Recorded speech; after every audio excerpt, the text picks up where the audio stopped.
this article here I dug up from just AP. They're talking about what happened last week, and I just want everyone to be clear exactly what this looks like. The legislation, what does it mean? Because when I heard it, it's like they're going to regulate, they're going to make them pay. Well, how? You know, I don't have any idea what that would look like. And you made a really good point in your article right here. I can't highlight now because I logged out, so it's working. But this paragraph right here, I just want to read it. On the other hand, Google's decision to try to negotiate with some big media companies like Rupert Murdoch's News Corp makes me wonder about us little media fish.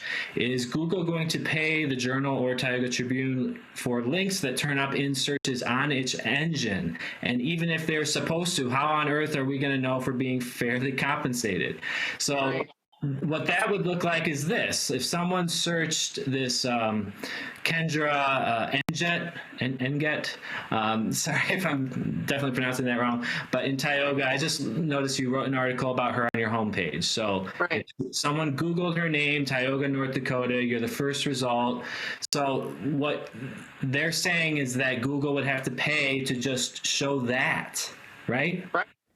That's my understanding. Yes, and it totally is my understanding too. So just because that is content, and all that Google is a directory, you know, like you said, it's like looking up something in the phone book. That's literally all that they are. That's their product, is indexing all the world's information. So this search page is their product. They're using your product. They're publishing part of it. You know, and they set certain regulations or standards to get good SEO, which we talked about in our webinar recently. Getting good SEO is important, but you got to conform to their standards, which means that the website needs to give them a little snippet of the article, which we do here. So that's content, and you know, there could be people coming in here, and you know, that's all that they see. But then there's also stuff like this, which is the next level, and it's just really scary to think that this could happen to news. I mean, think about when you look up a definition of something. You Google it, right? I mean, I feel like, who goes to dictionary.com directly and looks up the definition of a word, you know?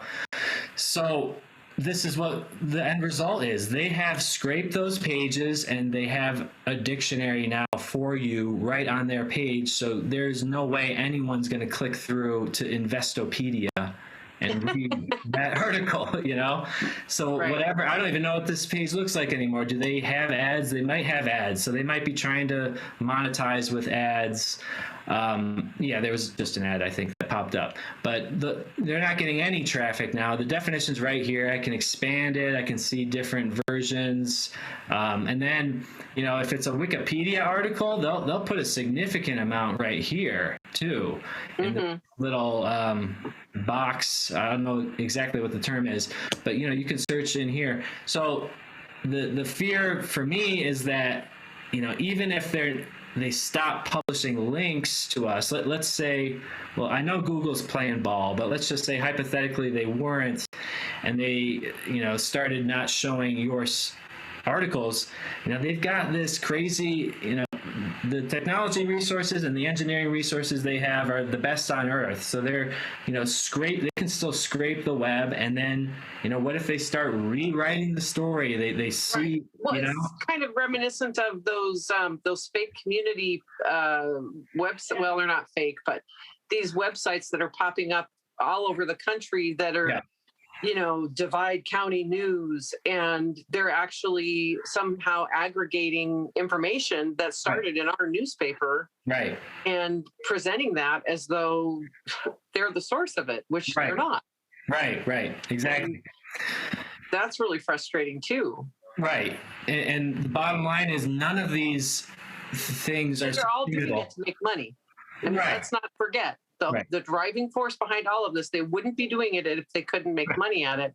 So why isn't Google, you know, I guess they'd say that they are doing this. I just got a thing from Facebook that I'm going to be checking into. They're doing their latest application for their newspaper, their subscriptions accelerator and their memberships accelerator program, which is supposed to show you how to work Facebook to your best advantage with subscriptions and memberships. Well, okay, that's fine for the few people that get into that.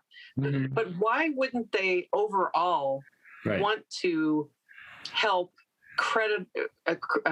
credible, professional news organizations provide quality content for their readers that would keep them engaged, and also share that piece of the pie, that the money they're making? Right.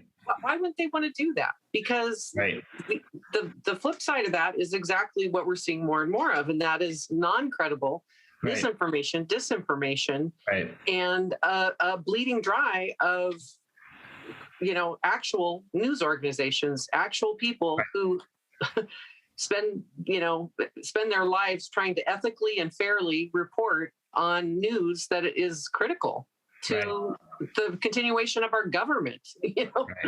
Right.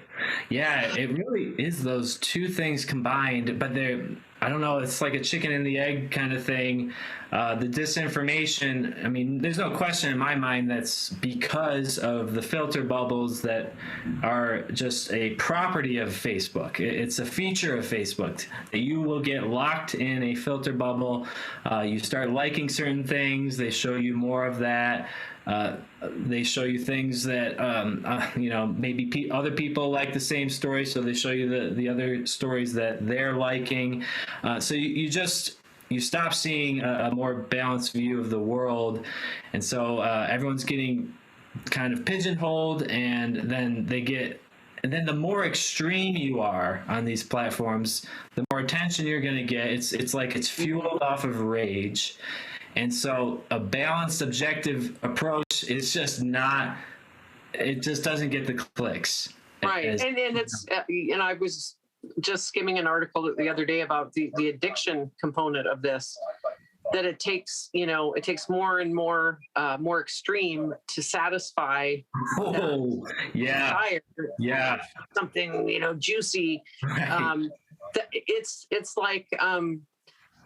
like we're all a bunch of mice and we're being trained to go for the cheese, and each time we've got to get a bigger bite of that cheese to satisfy what we want. And so this is like a completely unmoral situation. There's nothing about it that lifts up humanity or increases, yes, it increases human connection, but at what cost? It's just such a high cost. That's right. Yes. Yeah. The slogan for them is, they want to make the world more open and connected, but it's more connected to hate on each other. And just the way they're doing it, and they have this artificial intelligence that's designed to maximize revenue. How do you maximize revenue? You keep people on the site and engaged as long as possible. How do you do that? You get them pissed off, basically, and so that they're commenting more. And this also raises a lot of questions. So First Amendment questions and questions about, who is an ethical, reputable, who sets the standard? Who says that the Journal and the Tioga Tribune should be elevated above the guy who's writing the Divide County News in his basement? I mean, there is a huge, there's a whole case of cans of worms within all of this. My husband and I actually been having some conversations about it. There has to be a way, though. There has to be a way to sort the wheat from the chaff here. Right. Yeah. So, I mean, again, I could talk all day with you about the philosophy of what's going on with Facebook and social media and with the elections. And it's just, there's so many different applications.